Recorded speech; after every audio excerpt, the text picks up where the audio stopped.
สบายดีครับพระเจ้าซื้อทางสุริยะมื้อนี้ครับพระเจ้าจะมาเก็บบทฝึกหัดวิสาแสเลขาภาคเวียนเพียงเป็นคำถามข้อที่13เนาะคำถามข้อที่13นี้เพิ่นบอกว่ารัศมีแสงเส้นหนึ่งสอดผ่านหูน้อยของปองเยี่ยมเข้าไปในปองเยี่ยมของในห้องเนาะมันประกอบกับหน้าตู้ที่อยู่ตามโรงนอนเป็นมุม48องศา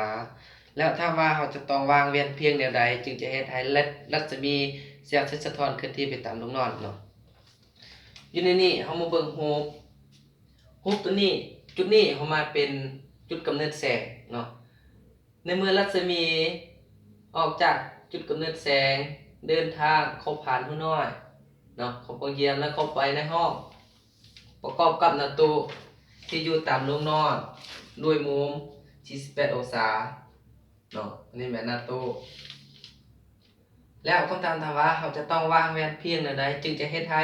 รัศมีแสงสะท้อนเส้นนี้เนาะสะท้อนไปตามโรงนอนเนาะ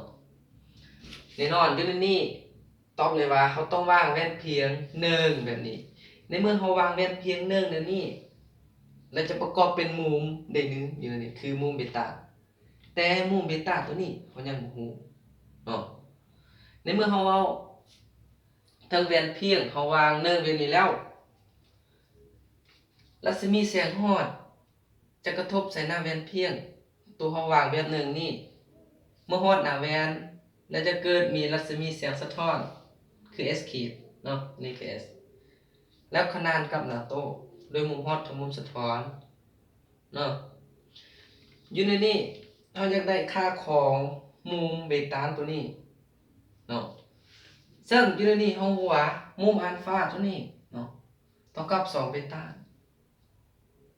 วันนี้เอามาทอนเอาเบต้าคือมุมระหว่างแว่นเพียงที่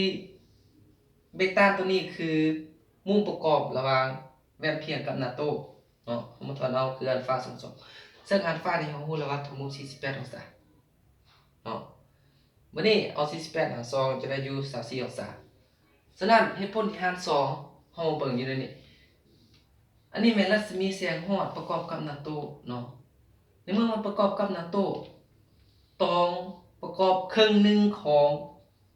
เที่ยววางแว่นเพียงตัวนี้กับเส้นต่างๆคือมุมกอ10เนาะแล้วระยะนี่จะเท่ากับระยะนี้เนาะก็ว่าครึ่งหนึ่งฉะนั้นเราจึงได้อัลฟานี่ฉะนั้นเราจึงได้เบต้านี่เท่ากับอัลฟาส่วน2ซึ่งอัลฟาฮู้แล้วว่ามุม48องศาเนาะแล้ว48หาร2จะเท่ากับ34องศาฉะนั้นเราตอบเลยว่าเราต้องวางแว่นเพียง1จึงเฮ็ดให้เส้นรัศมีแสงเส้นสะท้อนเคลื่อนที่ไปตามโรงนอนด้วยมุมเบต้าเท่ากับ34องศาเนาะอันนี้แม่นข้อที่13ขอขอบใจ